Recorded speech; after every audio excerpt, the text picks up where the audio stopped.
Joining us now is dual threat analyst, former BYU quarterback, and national champion Blaine Fowler on the Deseret First Credit Union hotline. Blaine, let's start with our question of the day. Straight up, we're going there now. Let's go. Zach Wilson is the best BYU quarterback since you fill in the blank. Yeah, if we're talking about single season, I'm going to go back to Max Hall. The way Zach is playing, the way he's winning. To me, if you're going to compare everything, you got to compare like the arm talent that he's playing with, the accuracy, because those are two different things. Yep. Reading defenses and getting it to the right guy, and the way the offense is performing under that person's direction, and then winning. If you combine all of that, I go back to Max Hall because I feel like Max was he didn't have the most velocity of the BYU guys, but unbelievably accurate. He would put the ball in tiny windows, and he was just a flat-out winner. And Zach reminds me a bit of Max Hall, only with more velocity on the ball. So I'm going to go back. I would go back to Max Hall and say this is the best single-season performance since Max Hall, and pick the season for Max because he was pretty good for for 3 years, really. 2 elite years. Yeah, he was incredible. And then we were talking about a couple different angles. So in terms of the first round projections, which are just awesome. There's so many people with first round grades and big boards and mock drafts for Zach Wilson. I said, and correct me if I'm wrong, what do you think? That he is BYU's best quarterback prospect since Steve Young? We haven't had first round mocks for anybody since Steve Young. Granted, there weren't mocks in like 97. I think because he's got all the measurables too. So you look at arm strength. We're talking about that. So he's got the arm strength similar to a John Beck, who had ridiculous arm strength. He's got the accuracy of a Max Hall or a Steve Young. Physically, he's big enough. They list him at like 6'3". I think he's 6'2"-ish, which is plenty tall. And especially now where quarterbacks, you're playing guys like Russell Wilson and these guys that are 5'11", so you can play it at. But he's got the size. He's very athletic, and they're watching the way he's managing the game. He's a complete package, guys. And I've been saying for the last 2 years, his skill set was an NFL skill set.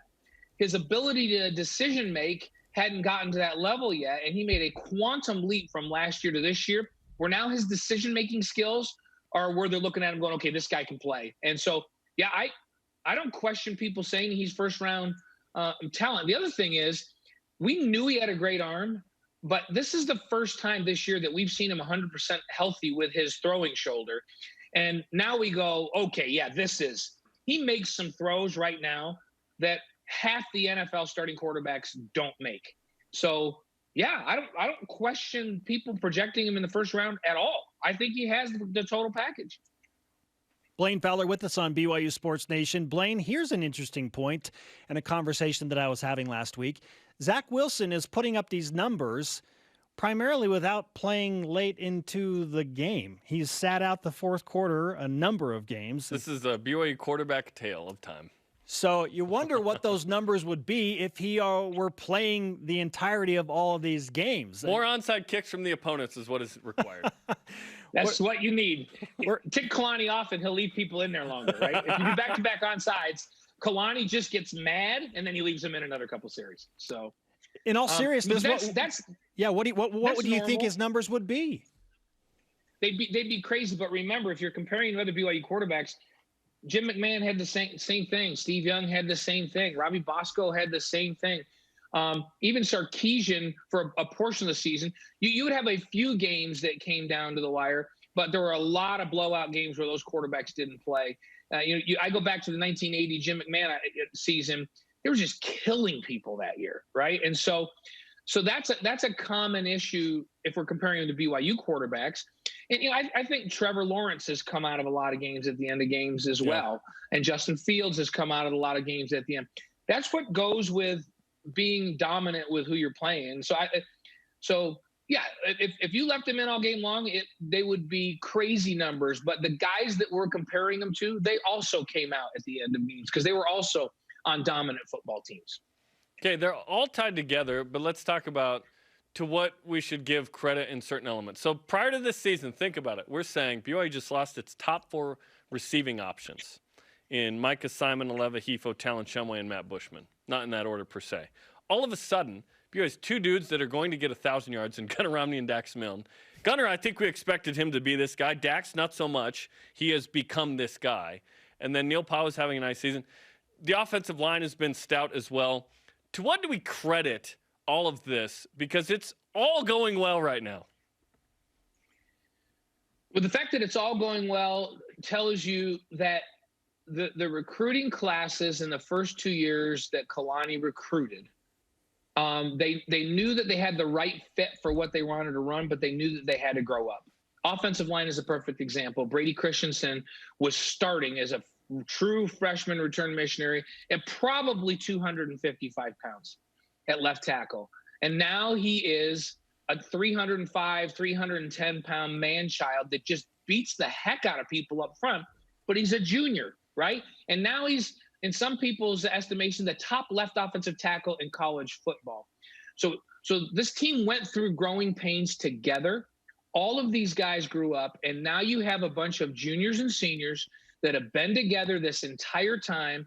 They understand the concepts. They execute at a high level. And, hey, let's face it, they have talent, especially up front. Like this group up front is deep, nasty, and physical. I would compare them to anybody's offensive line in the country. I put them right up there with Notre Dame's offensive line. That makes a huge difference for everybody. Zach Wilson, the receivers. Hey, and Gunnar Romney has talent. I think you're right, Spencer, that Dax is a little bit of a surprise. But he's not a surprise after literally 1 week into camp, his first season, 2 years ago. The coaches were going, whoa, hey, we didn't know. This guy can just flat out play. Oh, I've been on the Dax Milne train forever. Yeah.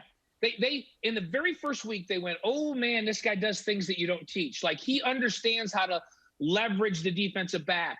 He does something that, like, Austin Collie used to do all the time. That's just a natural thing. He'll get off the line of scrimmage, get a lead on a defensive back on a deep route, and then he'll step in front of them and cut them off, and then slow down so it throws the defensive back off their timing and then accelerate to the ball. Like, he creates separation just with unbelievable instincts. We call it stacking the defensive back. He gets his hip above him, then he steps in front of them, cuts him off, slows down, throws them off their gate, and then accelerates to the ball. I don't know that you can teach that. So he does all kinds of things like that Dax does, which allows him to get open and separate even when people play press coverage on him.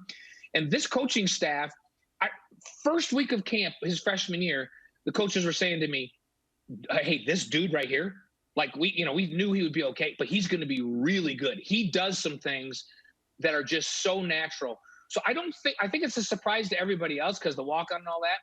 But I think from about 1 week into his career with BYU, this coaching staff expected that this is what he would be. And Gunnar Romney, this is what they always expected Gunnar Romney would be when they recruited him out of high school. And the same thing with Isaac Rex. They didn't think Isaac Rex would have to play this fast, but they knew he was going to be a ridiculous talent. 6'6" and 250, runs like a wide receiver. So this team has talent, guys. Talent that matches up right now. And there's a difference between young talent that they've had 2 years ago and 3 years ago, and veteran talent that they have now. And that's the difference between losing games you shouldn't lose and just dominating people is veteran talent. Blaine, let's zoom out from the Catch Street Boys and Zach Wilson or WinSync or whatever we decided. Zuby Brothers. Yeah. Stretch YMCA. I love it. Let's zoom out and look at this BYU football team at 8-0, number 8, and the conversation of, hey, maybe BYU needs to add another game to feel really comfortable about being a New Year's 6 lock. If BYU takes care of business, which we all expect they will do against North Alabama and San Diego State on December 12th, is 10-0 enough right now for BYU to feel like they're a lock in the New Year's 6? Or do they need to add another game?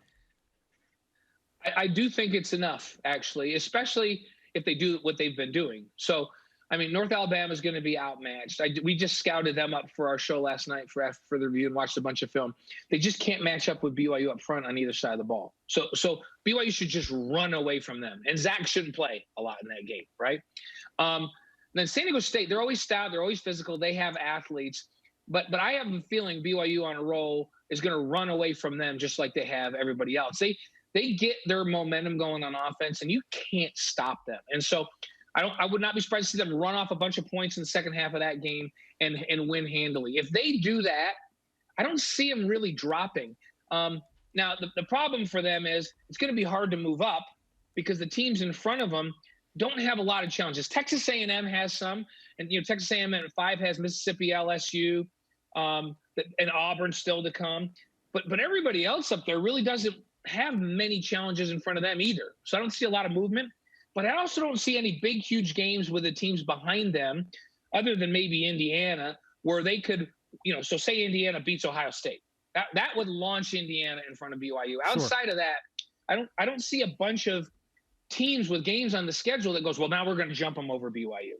So I think they're okay as long as they dominate in these two games. And for me, the only reason to take a game, say on the 28th, is that there's a long-term benefit to BYU and financial benefit against a team that they are pretty certain they can win against. So let's say Army says, listen, let's play. And not only that, we're going to give you the return trip next year or the year after. So there's a long-term benefit to it. I feel strongly they would dominate Army. That game's one you would consider. Or let's say we get a week out and college football folks are unanimous that, hey, if BYU and Cincinnati play, the winner is pretty much in the college football playoff and the loser stays in the New Year's Six. Oh, yeah, let's take that one all day. I don't think Cincinnati wants any of this smoke. I can tell you that right now. So there's a couple of games that make sense to me, but outside of those, I don't think the risk-reward ratio is high enough to just take any game just to fill in a game. Blaine Fowler with us on BYU Sports Nation. Everything from Zach Wilson to BYU status in the New Year's Six and potential names for Zach Wilson boy band within the BYU football team. You'd be thinking about that as well, too, Blaine. Hey, do you know my new band? I'll tell you my new band, you guys. Surfaces. Have you heard them? No. Is that a pandemic name? I trust your music choice, Blaine. The name, if you watch them, you're going to think they're from SoCal because they just look like a couple of beach dudes, right? And then they sing this song called Sunday Best, which just has this reggae pop kind of like SoCal vibe. So you got to listen to Surfaces. And Sunday Best is my favorite song of those. But that's those are my new guys because they're chill and they make me feel good about everything. Oh, it's a real band. I thought that was the name of the it's a real band. That was the name of Zach. No. I'm writing it down. It's about Zach's journey to John Beck. Exactly. It's the SoCal tie. We're writing it down. We're going to listen to it. We'll talk about it later. Thanks, Blaine. All right, guys. All right.